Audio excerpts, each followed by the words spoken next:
be as it was written long ago, the wicked flee when no man pursueth.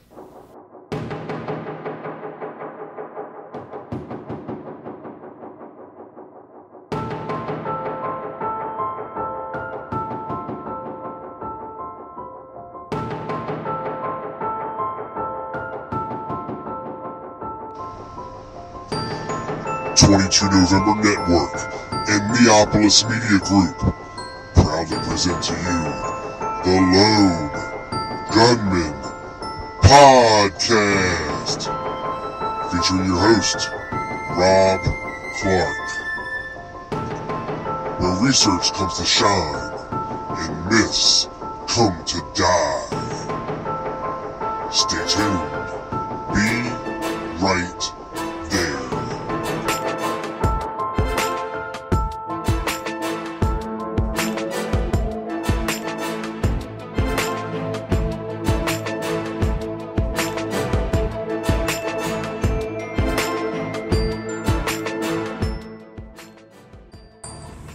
What is up, everybody? Welcome to the show. This is episode number 68. I'm one away from my favorite number in the world. And this is going to be all about 1026 North Beckley. And we're going to be taking a look at what was going on that day, November 22nd, 1963, concerning that address. And we're also going to be taking a look at who was possibly staying at that address, if anyone. Okay? I know it sounds crazy, but just hear me out. Okay? I thought the same thing when I first heard this theory. But there is some compelling evidence that may show us otherwise. What we know that the official narrative of the Warren Commission tells us. So we will take a look at that. But first, I would like to make a couple of additions to last week's show, The Ballad of Larry Crayford, because you know what? I forgot some stuff. I did. And one big thing that I forgot to mention was that pointed in the direction of Larry Crayford being Tippett's killer is, of course, the jacket. Okay, found as the Tippett's killer was fleeing the scene. You know, he shed it and stuck it under a car. Now, this jacket in particular, you know, it's an exhibit of the Warren Commission. Marina testified that Oswald didn't own a jacket like that. And he definitely didn't wear a jacket like that to work. I believe his jacket was found in the school book depository. It was navy blue, kind of a thicker, puffy, like vinyl jacket. But this jacket in particular was a kind of a light gray color, almost white. And the jacket is significant because of a couple reasons. The first one being the dry cleaning tags found inside this jacket. That were from California. Now, we know Larry Crayford had ties to California. He grew up in California. He worked in California before coming to Dallas. So, you know, it's quite possible, you know, that we can tie him there.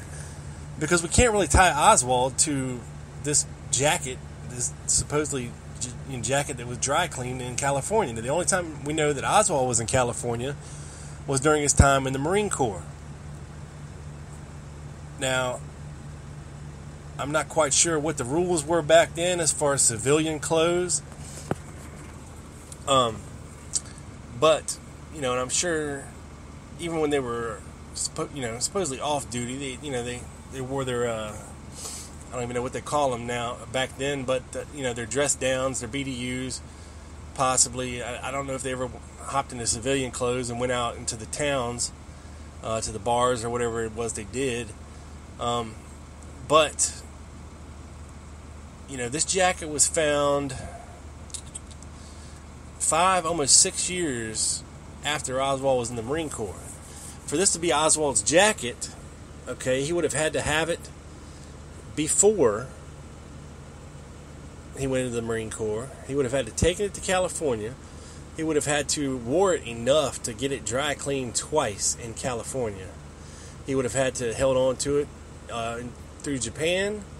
He would have had to bring it back from Japan. I believe he would have had to take it to the Philippines.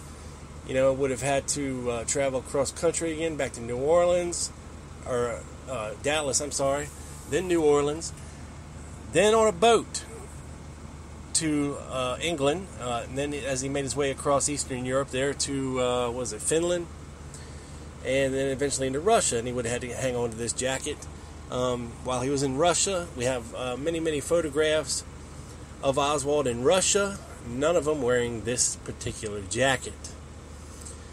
And then he would have had to brought it back from Russia, and it would have had to make the move, between Dallas and New Orleans, and multiple residences in between that and the time of the assassination. So it's hard for me to believe that this could have been Oswald's jacket. Now, if we can go with the fact that it's not Oswald's jacket, it had to be somebody's jacket, okay?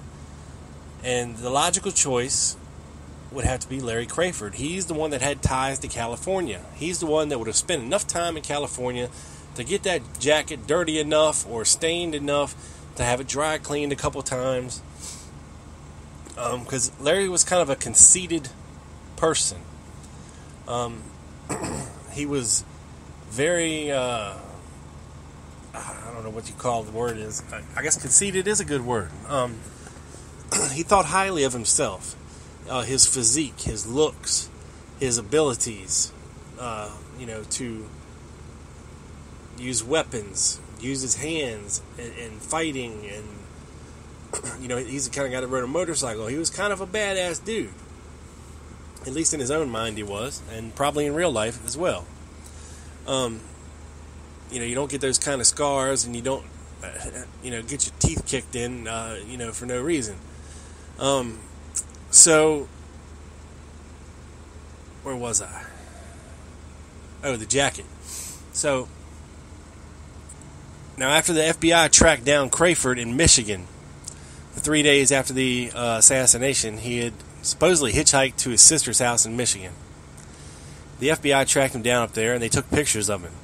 And it just so happens that Larry Crayford was wearing a similar type jacket to the one found at the Tippit crime scene, only this one was more of a tan color, like a light beigey color, but it was very much the same style, short-waisted Eisenhower type jacket with the big collars and the two pockets in the front instead of on the sides. Looked very similar to the jacket found in Dallas. Now, ladies, you might not know this, but we as guys, if we like something, okay, especially a style of something, then, we're going to keep on getting it if we think we look good in it.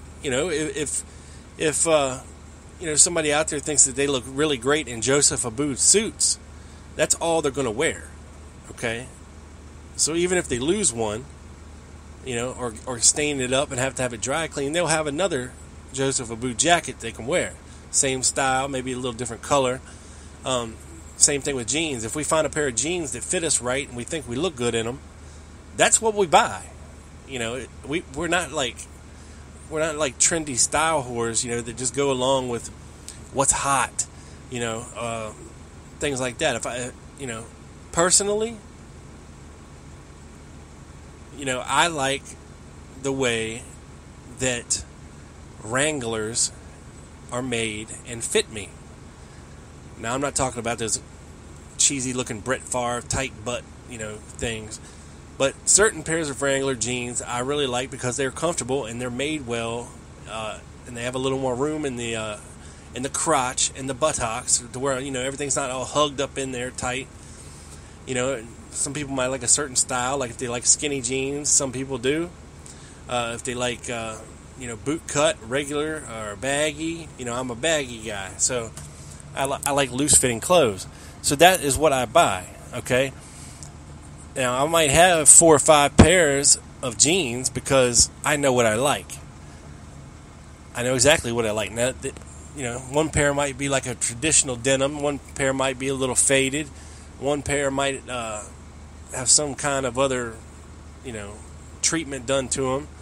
One pair might be almost black, and one pair might just be a traditional blue jean. But, guys, they get stuck. Well, not really get stuck, but we know what we like. We don't have to walk in the store and wander around for an hour just looking at stuff. We go in, we get what we want, and we get out. Okay, we don't mess around. And same thing goes with clothes. It's not like guys go clothes shopping every couple weeks, like women do. And not that that's a bad thing. Women have to, look good as well and have a much more diverse wardrobe than men do. So that's fine. But men, if they think they look good in something, they stay with that style, and that's what they do. That's just what they do. So we have Larry Crayford liking this style of jacket. Okay. We have dry cleaning tags from California, which we can tie Larry back to California. Not to mention all the other stuff I mentioned in the last episode. So if you haven't listened to that episode, all about Larry Crayford, please go back and do so, because I paint a pretty vivid picture near the end of it about how I think he was the killer of J.D. Tippit. And you'll want to go back and listen. And it's based on all the facts that we know about the case, but just told in a different way. How it possibly a different way of things could have gone down. And,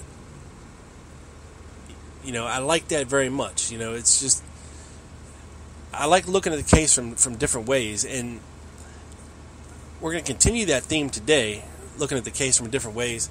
And the article that I'm going to be basing all this on was written by Lee Farley over at the Reopen Kennedy Case forum. I think it was done a couple years ago. And I like those guys over there at ROKC because they think out of the box, and they try to look at the case in a new way, through new eyes, differently than anybody ever has before. All those guys. Hassan, Greg Parker, Lee Farley, Richard Gilbride, all those guys, man, they think out of the box. I love that. I love that about all those guys.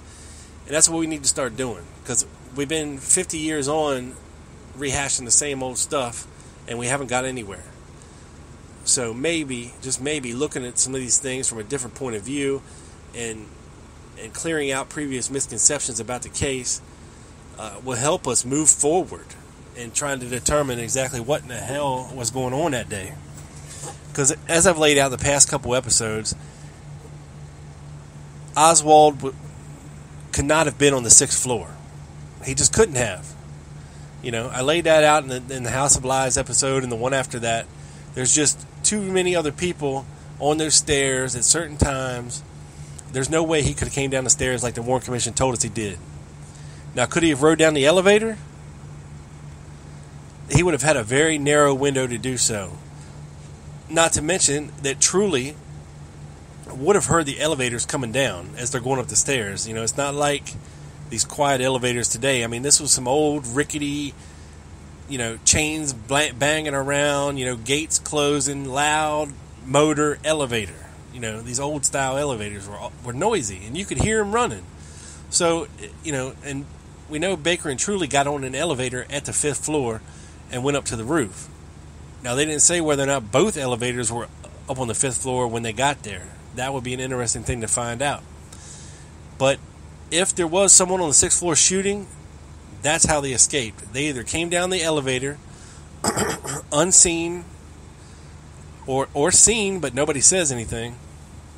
Or they, I don't know if they went out the fire escape. I don't know.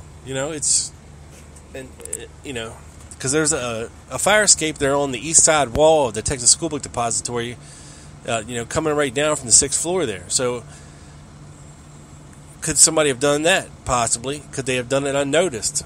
I don't know. There was people just scattered just about everywhere, but you got to remember, all the excitement and all the focus was moving down Elm Street at that time, and people's attention would have been taken away from the School Book Depository And could somebody have slipped out on that fire escape and got down? Maybe. I just don't know. So, when you look at all this stuff, you can kind of say to yourself, okay, so if Oswald was set up and framed for the assassination, not only on November 22nd, but also we can point to different instances before November 22nd where he was being set up, he was being made memorable, he was being, noticed. People were being made aware of the name Lee Harvey Oswald, of the brash character of this guy. And we know that just wasn't Lee Oswald. He was a quiet, friendly guy, for the most part. At least that's what we know from people that actually knew him. People like Ernst Titovets, who knew him in Russia.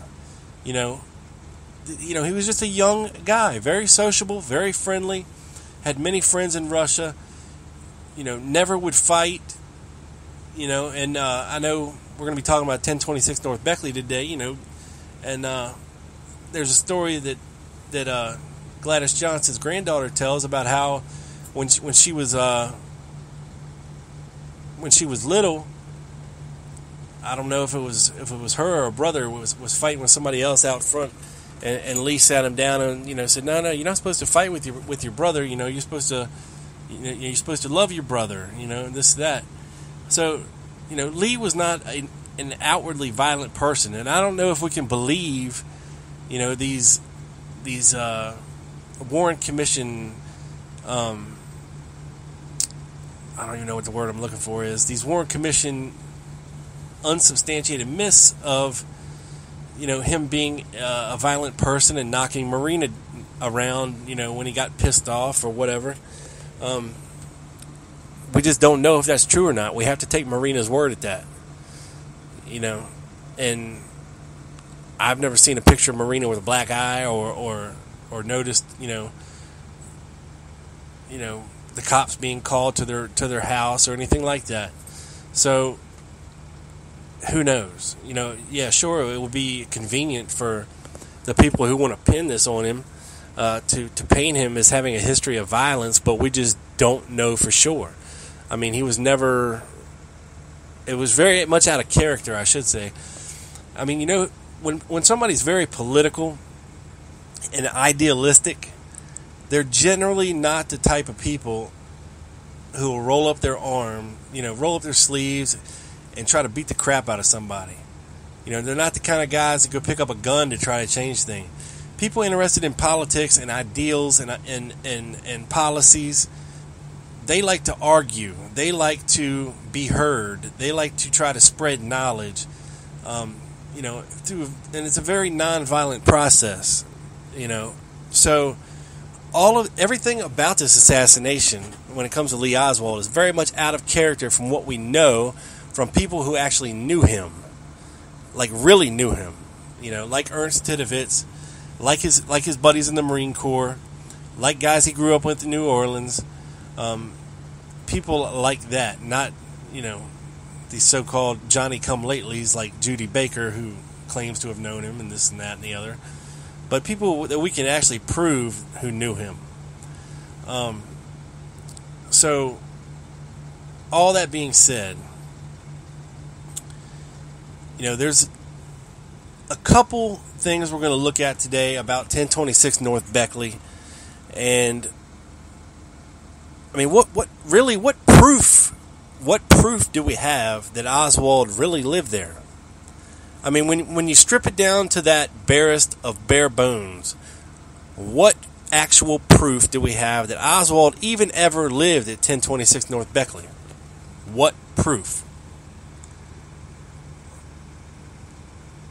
I mean, are we going to take the testimony of Earlene Roberts, who's blind in one eye and needs corrective lenses on the other? Are we going to take the word from I guess it's Gladys Johnson, about her so-called little scrap piece of paper she brought to the Warren Commission with her that said this is all she has, and it says O.H. Lee, and it had the dates when he paid her the rent. I mean, what the hell is that?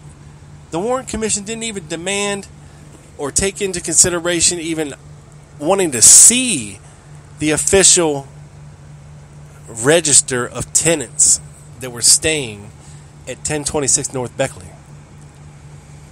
That's all she brought to the Warren Commission with her, was a scrap piece of paper that she told them that she wanted to keep.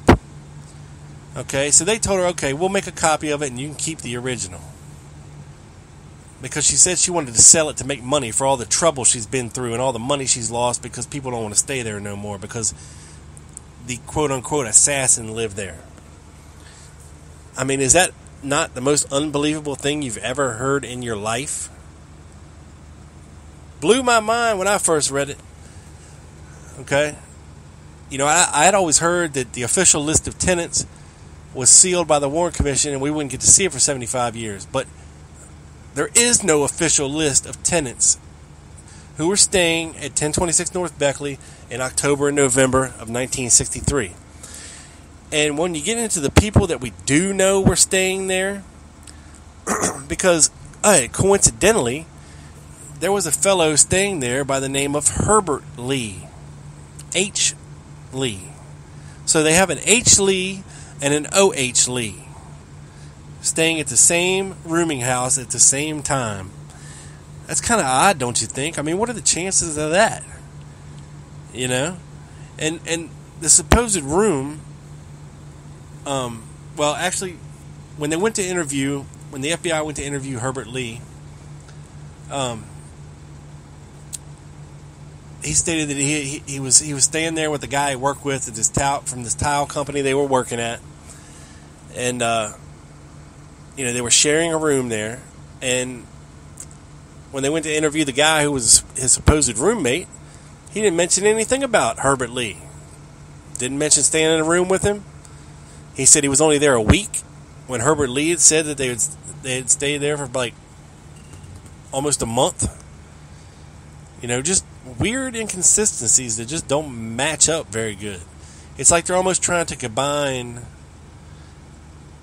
narratives here to form one that kind of suits them. Another odd thing is on October 7th, Lee's looking for a place, a rooming house. So he goes up to 1026 North Beckley and talks to the landlady there. And she tells him, no, sorry, we're full. Check back in a couple weeks. We should have an opening. So that's why Lee Oswald goes and finds another place run by Mary Bledsoe. Now, he registered there under his real name, Lee H. Oswald. Okay? And it's very weird because why would you register at one place under your real name and then under the next place at a fake name? O.H. Lee. O.H. Lee. So why would, if you're trying to hide, why would you do that? Because another problem comes up, because this is about the time that Marina is about ready to give birth to their second daughter, Rachel, which we know occurred on October 17th. Now, Oswald moved in to 1026 North Beckley a week after being kicked out of Mary Bledsoe rooming house. I think he moved back into North Beckley on the 14th of October. Because miraculously, within a week, they had got rooms now. They asked Gladys Johnson on the stand at the Warren Commission, do you normally run at full capacity? And she says, no, we normally only have like 10 or 12 people there at a time, at any given time. And she's like, and they said, but when Oswald showed up the first time, you were full. Yes. And a week later, you weren't. That's right. Just weird stuff going on here, okay? Now, Mary Bledsoe, as everybody knows, just happened to be on a bus on November 22nd, 1963, that her former tenant, Lee H. Oswald, got on immediately after the assassination. And she said, that because, that she didn't like him so much, she recognized him as he got on the bus. And, she stated that he was wearing, this shirt that was already tore up and all this other stuff. Very damning for Oswald. Very damning testimony for Oswald as far as him actually being on that bus. And, the reason that Mary Bledsoe gave that she kicked him out after a week is because he made too many trips to the refrigerator. And he was coming and going all the time. Now, Lee Oswald wasn't the type to just shovel food down his gullet, and he didn't like to spend money on food, that's for sure. So that sounds very much not like Lee Oswald. Okay? So, I don't even know if it was Lee Oswald staying at Mary Bledsoe's place a week before that. Just stuff just not adding up here. Not adding up at all. Now, but we're supposed to believe that Larry Crafer is being let to sleep in a bar, in a closet, and be Jack Ruby's little bitch boy, his little barmaid, his phone answerer, his dog feeder, his whatever, and not be paid anything, and everybody's just cool with that situation. That's very odd as well. I just don't get it. Something's not adding up here, really, at all. So, another odd thing is, supposedly Oswald gave Ruth Payne the phone number for 1026 North Beckley, right? So she could call him when Marina went into labor. He never told her he wasn't staying under his real name. So why would he do that? He definitely wanted to be there for the birth of his daughter. So what happens when Ruth Payne calls the rooming house and somebody answers and she asks for Lee Oswald and they say, there's nobody here by that name? Because there's not. There's somebody there registered under the name O.H. Lee. Okay? Lee would never get that message that his wife's going into labor. Why would he do that? That makes no sense whatsoever. No sense whatsoever.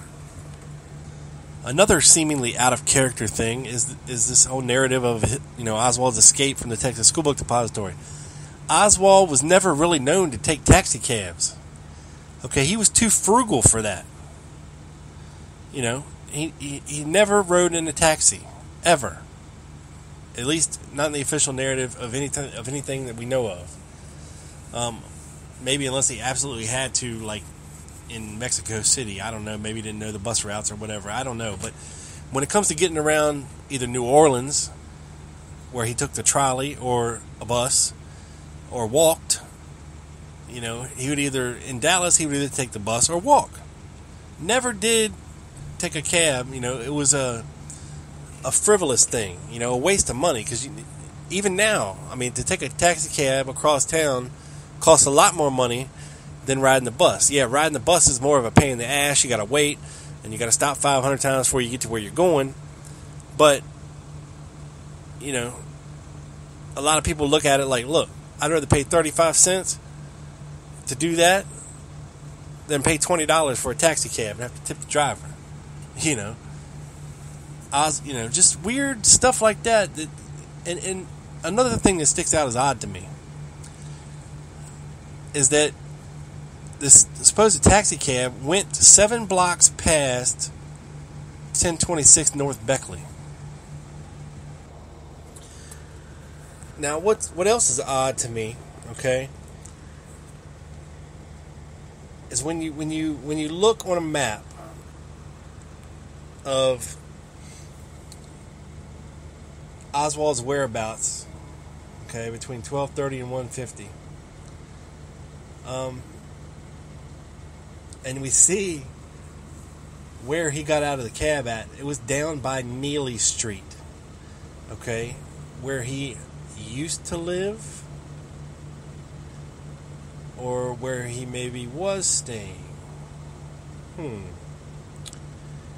Because when you look at a map, you see where the Houston Street viaduct comes and almost turns right into Beckley Avenue, North Beckley. And all he would have had to do to walk home, really, is head down Houston Street. He wouldn't have had to do this whole big complicated thing of getting off the bus, and I think he caught the bus. He got off the bus between Padres and Lamar Street, and supposedly got in a cab at Commerce and Lamar Street at the Greyhound station. And now how that works is you follow the route down through Wood, Young, where it turns into the Houston Street Viaduct, and then into Beckley. And then he supposedly goes 7 blocks past Beckley to Neely Street, the corner of Neely and Beckley. Now this is an area he probably knew very well, because he used to live on Neely Street. I mean, this whole thing is just whacked. Totally whacked when you really start looking at it. And when you think about how Tippett was sitting there at the Houston Street Viaduct waiting for Lee Oswald, I mean, he was waiting for something. And that was the most likely route for Oswald to take home, really. So it all starts to become a little bit more clear. So, of course, the official narrative is that he walked back 7 blocks to his rooming house, went in and changed his clothes. Well, what if the person that got out of this cab never went back to the rooming house? Because where he got out of the cab out there at Beckley and Neely, okay, is very much closer to heading towards the Texas Theater, and even the Tippett murder site, than coming from Neely. And why was he sitting out there waiting? Earlene Roberts says that she heard the horn honk and she looked out and see a cop car out there. And then Oswald gets dressed and he's flying out the door. And she looks out and Oswald's standing there at the bus stop at the corner of Zang's and Beckley. And that's the last she sees of him. Like he's waiting for something. It's just very, very odd behavior. More odd things on top of odd things. And we don't even know how the numbers of these of the rooms in Beckley were set up. Whether they were alphabetized or whether they were numbered, likely numbered. But she told the Warren Commission she had about 20 or 22 odd rooms in this house. Okay? And we know, at least basically the best the researchers have come up with over the years is the names of possibly around 13 people that were actually staying there at the time. One of them was Gladys Johnson's husband, so he doesn't really count. A couple of them were rooming together, so you got to shave off a couple for that. And yet Oswald is given the tiniest, smallest room in the house that really wasn't much of a room. I mean, it was big enough to put a bed in, and that's about it. I think there's a bed and a dresser in it, and that's about it. I mean, they describe it as barely big enough to swing a cat around in, okay? And from the way they tell it, it's right off of the main room as soon as you walk in the house. So And Gladys Johnson said that she used to use that room for when her grandkids would come and stay. So it wasn't really a so-called tenant room. So it likely wouldn't have even had a number because it really wasn't used for tenants. I mean, it was right on the main floor, right off the main living room area. So people have brought up this theory. What if we have room 0 that H. Lee stayed in? It would look a whole lot like O.H. Lee. And then we have zeros and O's getting mixed up. And O.H. Lee and H. Lee is getting mixed up. Or what if O was a different room in the house altogether? It's hard to say. Now, Jack Ruby was very good friends with Bertha Cheek, who was Earlene Roberts' sister. And he actually met with her, I believe it was on November 17th, supposedly to talk about business. But this is right around the same time that Larry Crayford brought to Jack Ruby an ultimatum that they were going to have to part ways if Jack Ruby didn't start paying him. And I guess Jack liked the guy. I guess he'd earned his stripes or whatever. But this is about the same time that Bertha Cheek came into the Carousel Club to supposedly talk to Jack Ruby about business. Now, Bertha Cheek herself was a proprietor of rooming houses. And, of course, her sister was Earlene Roberts. So maybe she knew of a relatively cheap spot where Larry could stay, or maybe even for free. Maybe they just gave him the smallest room in the house where he maybe could stay for free. That wasn't actually... Maybe Jack wasn't too hip with, this guy dipping in the register whenever he wanted and drinking beer whenever he wanted, or, just being around all the time. So maybe it was mutually beneficial. And now we also have a curious FBI report from one of their confidential informants that they knew the people that lived next door to 1026 North Beckley, who complained several times to local Dallas authorities of a visitor to the rooming house at 1026 North Beckley would park their car in their driveway instead of on the street while they visited 1026 North Beckley, and that this car belonged to Jack Ruby. Now, this informant begged the FBI not to say anything or question these people about it because they would know that he is the one that told on them, because they did not want to get involved in all this business. So that lead was never followed up on. So what if, and nobody in that rooming house has ever come forward as saying that they had saw or interacted with Lee Oswald. Hardly never. So it's just very, very odd, that, and you know what? I would think that if Earlene Roberts and these people have interaction with Lee, if he doesn't say much, and he keeps to himself, they're not really going to pay much attention to this dude, You know how people can get sometimes, they almost become invisible because they're always head down, they don't say anything, they just do their own thing, you just they're very forgetful. You don't even worry about them, you don't even think about them. They're just oddballs and, whatever floats their boat, And when you're in a rooming house situation, people very much tend to mind their own business because if not, conflicts can quickly get out of hand, and then, you still have to live with these people. So even now, in like recovery houses and halfway houses and stuff, people mind their business. They ain't worried about who that guy is or why they're there or why they're staying there or what their story is. There's very much no socializing. So it's not out of the realm of possibility that somebody that actually looked as much like Oswald as Larry Crayford did at a glance or from a distance or, in passing, I would think that Earlene Roberts, who was blind in one eye and couldn't see very well out of the other one, could possibly mistake Crayford for Oswald. It's possible. It's possible.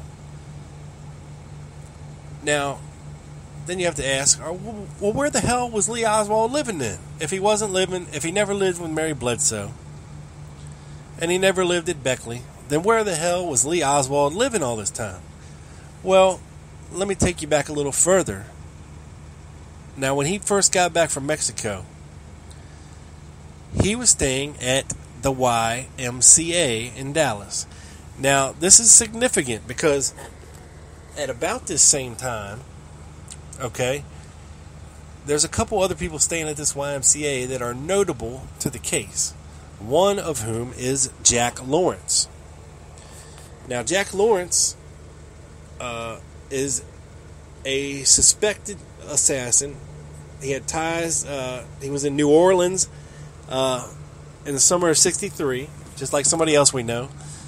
And then he also worked at the downtown Lincoln Mercury dealership, where the supposed fake Lee Oswald, came and was driving around acting like an ass and said he was going to come into some money soon and come back and buy the car if he liked it. Now, this same Jack Lawrence is the same guy who never sold a car there. Okay? So they didn't really... Normally, they'll give salesmen demonstrators, like they did back then, so they could drive them around town and be like, yeah, this is our new model. You can come on down to the dealership and check it out. Maybe get one for yourself, That's how they would reward their good salesmen. But Jack never qualified for no demonstrator. They actually let him borrow a car. He asked them to borrow a car the day before the assassination. And the day of the assassination, he was supposed to be at work, but he never showed up for work. They next see Jack Lawrence come running into the dealership at about 1 o'clock p.m., muddy from head to toe, ashen white, and immediately going to the bathroom and throwing up. Now, that may not seem odd in itself. If he was possibly in Dealey Plaza and saw the president get killed, that's a possibility. Because you know what? He was. His excuse was that he went out the night before and he was drinking, and he woke up late, and he was coming to work, but he got caught up in all this traffic there on Elm Street. So he decided the best thing to do would be to park the car behind the picket fence on the grassy knoll and walk to work on the day of the assassination. That was his great grand idea.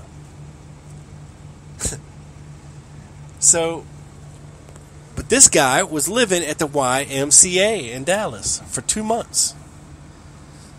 I mean, the whole time he was in Dallas, he was living at the YMCA. And he left town right after the assassination. As soon as all that business happened with, him not bringing the car back, and then when they did get it back, it was all muddy. And, he had never sold a car for him anyway. They let him go. Told him they didn't need him no more. So he quickly left town.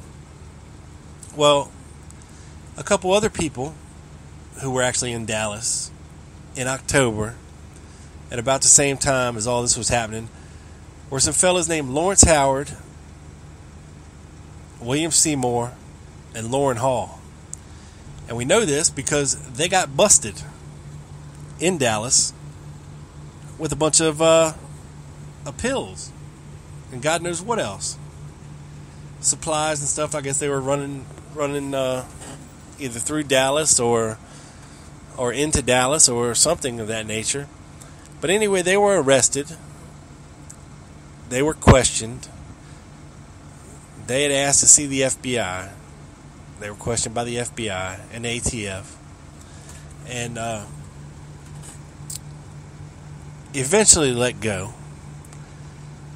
But when they were staying in Dallas, because they were told not to leave town immediately. So when they were staying in Dallas, they stayed at the YMCA. Same place as Jack Lawrence. Same place as Lee Oswald when he first got back from Mexico. So you got all these cats staying at the YMCA in Dallas. Now, the YMCA in Dallas was a very large facility. 13 stories high, I believe it was, with lots of rooms in it. And this is the kind of place that Lee Oswald would have liked because it was cheap, very cheap to stay there. And it wasn't like a hotel, but he didn't have to actually look for a room around other people or some other place. This would have suited Lee Oswald's needs perfectly. But we're led to believe that he only stayed there a week and then went looking for a rooming house. Now, a curious event happens on the afternoon of November 22nd, 1963. And not too many people talk about it. Not too many people at all. But if you actually go back and you read the transcripts, okay, of radio, Dallas police radio transcripts from November 22nd, 1963. And I will tell you, it's a very tedious task, okay, because it's several pages long. It's a lot of boring stuff. But one thing jumped off the page at me. I mean, literally grew legs and jumped off the page right at my face. When I saw it, I was like, oh my God, what does this mean? At about 3:30 that afternoon, there was an explosion and a fire reported at the YMCA in Dallas. But that's all we know of it. Now, in the radio transcripts, nothing was ever followed up on. We don't have reports of the people who responded to it. I couldn't find anything looking for it in newspapers, from back then or online or anything else. Okay, but curiously, across the radio at about 3:30 p.m., we have reports of an explosion and a fire at the YMCA. Okay. And we also know Jack Ruby used to frequent the YMCA. That's where he liked to go swimming. And sit in the steam room or whatever. So there's that. Now here's my gigantic what if. Okay, when you take into consideration all these other facts, okay, that we know, but we're going to look at them in a much different light. What if? Okay. What if Lee Oswald never lived at North Beckley? What if he did indeed, or was indeed, turned away, or even if he ever went there at all? We don't even know that. So, what if, when he came back from Mexico, he just stayed at the YMCA? Not that hard. And if Ruth Payne needed him, she could call the Texas School Book Depository and tell him, hey, Marina's going into labor. Or she could call the YMCA and leave a message for him. Hey, Marina's going into labor. Why use a fake name, in a place you just moved into when your wife's about ready to pop that they couldn't reach you at? Much more in character for frugal, penny-pinching, tightwad Lee Oswald to stay at the YMCA than to be out traveling around looking for these rooming houses to stay at, where he would have been under much closer scrutiny than in a 13-story YMCA building where nobody would really pay attention to him whatsoever. Even when you're in a rooming house, people are coming and going. They see what you do. It's a house, okay, but you're much more inconspicuous in a 13-story building. You're just an ant in an anthill, okay, at that point. And then that explosion got me, because I thought, holy schmoly. What if that explosion was designed to destroy evidence that he had been there, that these other people had been there at the same time, that he'd actually lived there the whole time? Because without Lee Oswald staying at his Beckley residence, we don't have him killing Tippett. We don't have him taking the taxi cab there. Okay? But we do have Crayford. We've got Crayford killing Tippett. That much I'm sure of. So what if all this happened seemingly on the fly? You know, they improvised. Bad shit happened. Because you know what? They were at that Beckley Street rooming house, Beckley Avenue rooming house, at 1:30 p.m. How is that even possible? Oswald wasn't even arrested yet. Nobody, and I mean nobody, knew where he was living. Nobody. Not even Ruth Payne.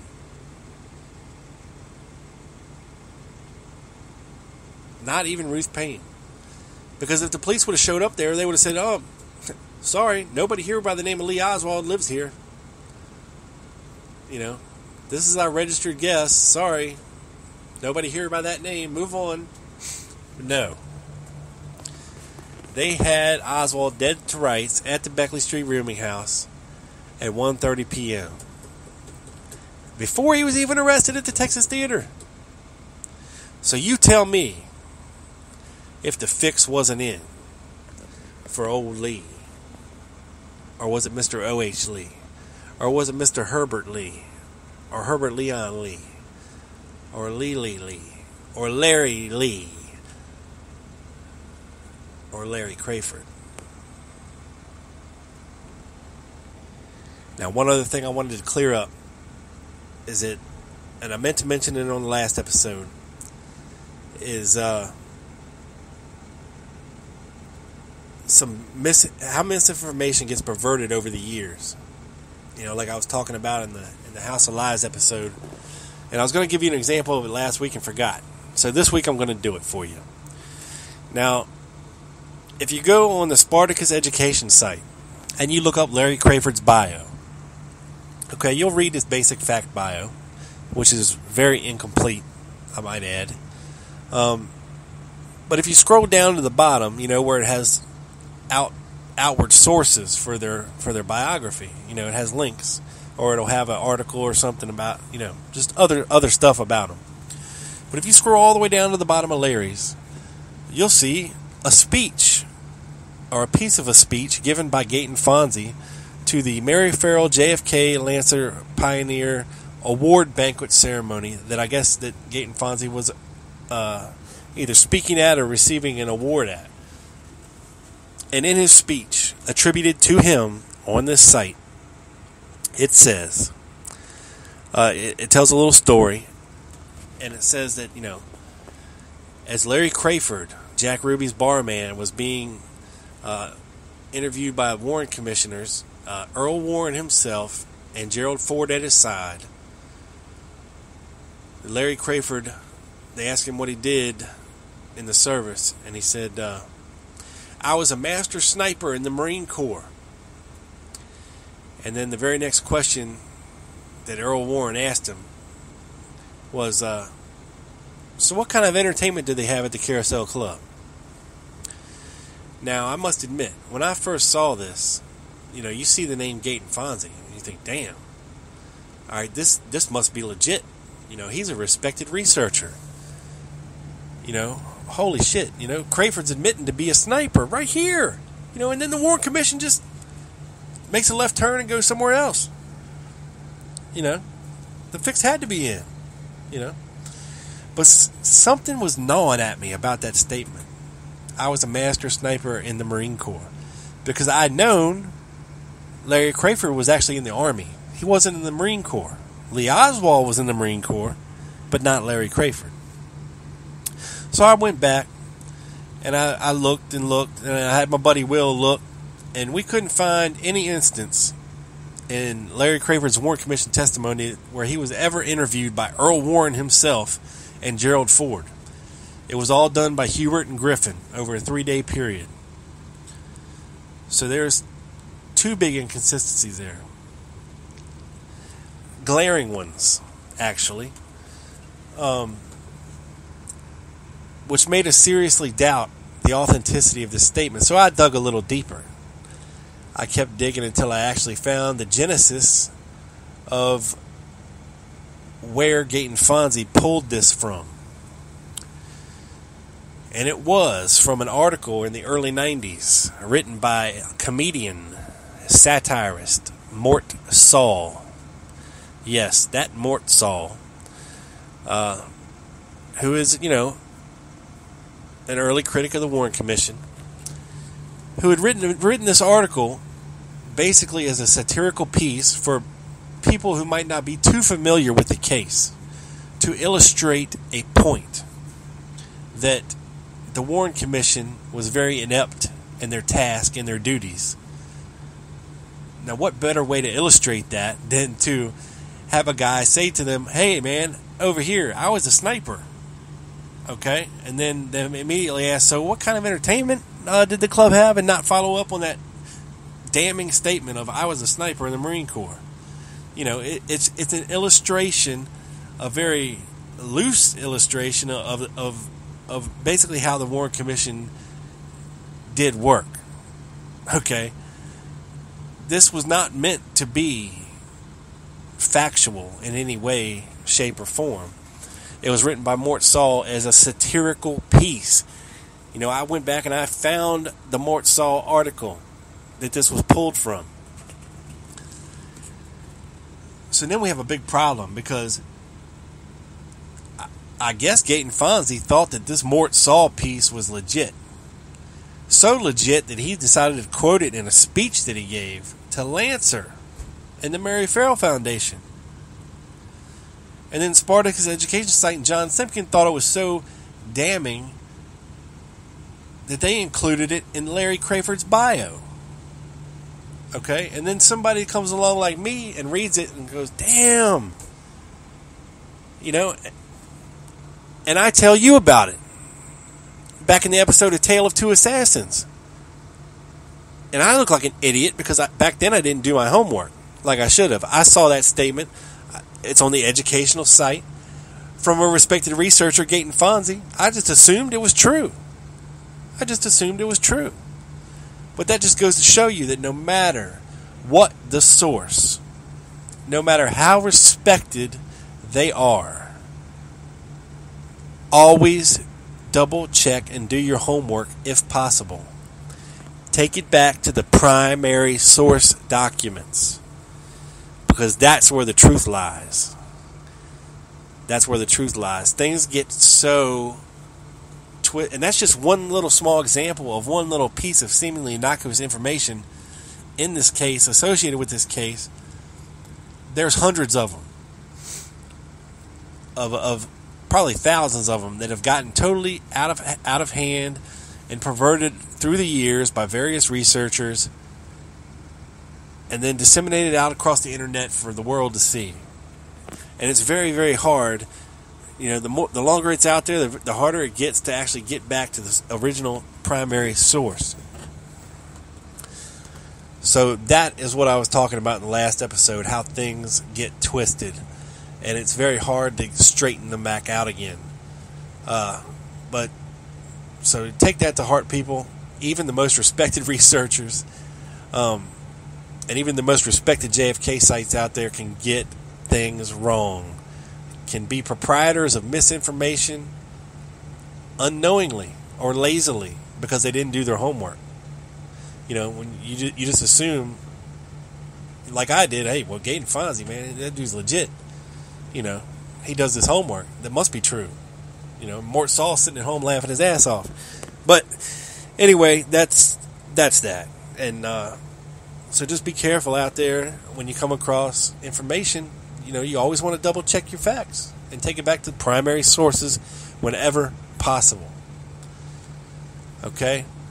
Now, I want to give a big shout out to everybody that's been supporting the show recently, both monetarily and in other ways. I appreciate it from the bottom of my heart more than you will ever know, people, because I do this for you. I do this to start a conversation. I do this to get you thinking. I do this to get you thinking out of the box, to yank you back out of that Warren Commission veil and say, no, look, it can be another way. There can be another explanation for this. Okay, we don't have to rely on what they told us. We can find the truth if we keep digging hard enough. We will get there. We ain't going to get no help from them doing it, but we will get there. I have faith in that. And I'm not going to stop until we do. Big shouts out. Big shouts out to my boy Will on Twitter at JFK Prime Source. He's working on a research website as we speak that's going to change the face of JFK research. Okay? It's going to be like a one-stop shop. It's going to blow your minds. And I can't wait to bring it to you. Will's going to come on the show at a later date when he gets the site up and running. And we're going to bring it to the world live right here on the Lone Gunman Podcast. Big shouts out to my boy Carmine. I know he hasn't been feeling good. His dial-up internet is broke. That's why he wasn't on the show this week. Hopefully next week he'll be back. I think they knocked all the dust out of his modem, so hopefully he will be back on next week's show, and we will be talking about the defection. And you can check him out over at tpac.com and on Facebook at Neapolis Media Group. Facebook.com/NeapMG. NEAP, the letter M, the letter G. Very easy. Very easy. Also, check out my guy Chuck Ocelli. He's got an amazing back catalog of shows, JFK related. I recently went back and listened to his show with Ernst Titovitz, Oswald's best friend in Russia. Very good show. I learned a lot about Oswald's time in Russia and who he was as a person. And Chuck even plays some of the old recordings that Ernst and Oswald did while in Russia when they were play acting and messing around. And it's just awesome. So everybody go check out Chuck Ocelli on ucy.tv/TOE. A lot of his older episodes can be found on yourlisten.com. Just search the Ocelli Effect when you get there. And also my buddy Doug over at the Dallas Action on Spreaker and Facebook. He's pumping them out. He must have got a wild hair up his ass. He's going just about every week now. So it's good to see Doug back and rolling. Everybody go show him some love. And people, if you like what we're doing, share links. Please share links on your personal page. It can only help us out to get more ears on this stuff. Give our stuff a like. Click the little heart button. Say that you like it. Give us a follow on Spreaker. You can like our pages on Facebook. There's a million different ways to listen through apps on the web. So please, if you enjoy what we're doing, drop us a couple bucks. You can donate at tlgpodcast.com. Or just give us a like. The more likes we get, the more visible we get to our hosts, the people at Spreaker, the people at iTunes. Sharing links, like I said, just post a link to the show. Say, hey, I just listened to the show. It's great. I loved it. You should check it out. Just doing that. One small thing can help us grow immensely. Okay? Because this is about as grassroots ghetto as it gets, baby, when it comes to radio, when it comes to podcasting, when it actually comes to a podcast about the JFK assassination. I mean, that's a very, very narrow subject, narrow interest. So any help from my fellow brothers and sisters out there who are interested in the case will only help. And, I see the numbers. I see how many people listen every week. And then I look down at the like button. And I'm like, really? 350 people listen, but only one person liked it? So I know you guys can do better than that. All it takes is a click of a button to hit the like button, okay? And if I get like 20 or 30 likes on an episode, Spreaker sees that, and they're like, oh, man, this guy's doing something. We might have to feature him, which only gets more eyes and ears on the show, okay, which only helps us out, It's all about growing bigger and bigger and bigger. So that's the plan. I see I see these podcasts, and I'll admit it pisses me off. Okay, I see these podcasts like Serial, Undisclosed. They're talking about a random murder case from 16 years ago that I guarantee you nobody's ever heard of, unless you've heard their show. Okay? Millions of people listen. Millions of downloads. It's turned into a massive franchise. Okay, Serial started it. They did 12 episodes all about this court case and about this murder of this girl. Now, that blew up. Everybody loved it. It was awesome. And it was a good show. If you like the JFK assassination stuff, you're probably interested in like true crime stuff too. And I am too, about serial killers and real life weird cases and, just weird stuff. But they're getting millions and millions of listens and downloads and likes and money, ungodly amounts of money coming in for this one show that has 12 episodes that talks about a murder that nobody's ever heard of. Really. And I live close to Baltimore, and I didn't even hear about it. Okay, and this was 16 years ago. This cat's been sitting in prison all this time, and now they want to start looking at it on a podcast, and it's generating millions of listens. And it spawned another podcast called Undisclosed, where they're looking at the case again and doing episodes. And I just heard that after the first episode, already 1 million downloads after the first episode. 1 million! And they're only on iTunes. So people, when you look at a case as big and as complex and as interesting as the JFK assassination is, with all its players and all its plots and all its twists, this could be something big eventually, if the right people hear it. So please, help a brother out. Share this stuff. You're my friends. Put it on your page. Say, hey, I just listened to this. It's really great. You guys should check it out. It doesn't cost you anything to do that. Hit the like button. It's small things like that. Every week, man. Every week. Just help a brother out. Help a brother out. I post this thing in like 30 different groups on Facebook, which is a task unto itself every week. It's almost worse than actually doing the show.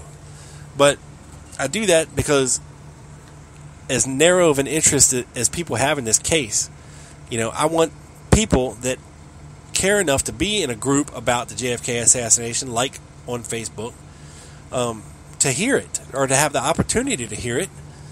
And that's why I do it.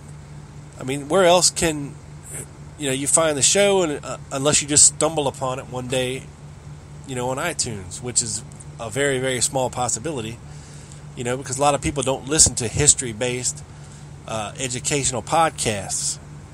They want to be entertained, they want to laugh, they want to cry, blah, blah, blah. Okay? But, more and more people are turning to alternative media to get their news, to get their entertainment. So,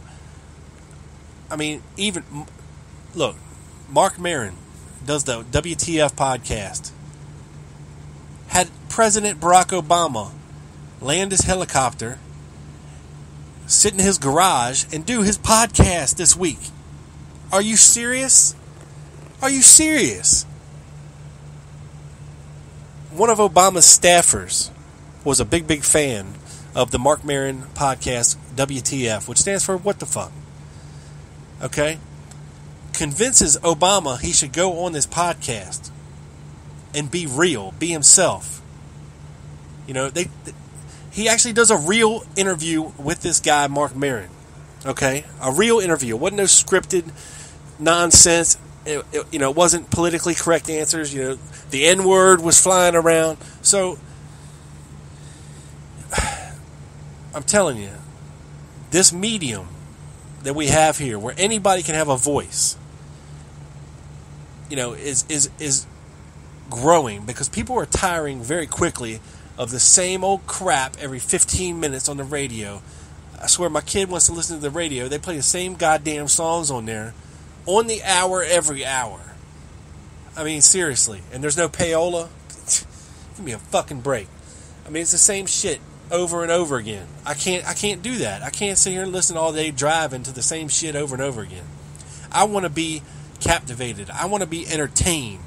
I want to be enthralled. I want to learn something. Okay, and I do. I listen to all the JFK shows. I listen to Doug's podcast. I listen to Chuck's. You know, I listen to Black Op Radio. Hell, I even listen to Brent Holland sometimes. You know, among other ones that I listen to.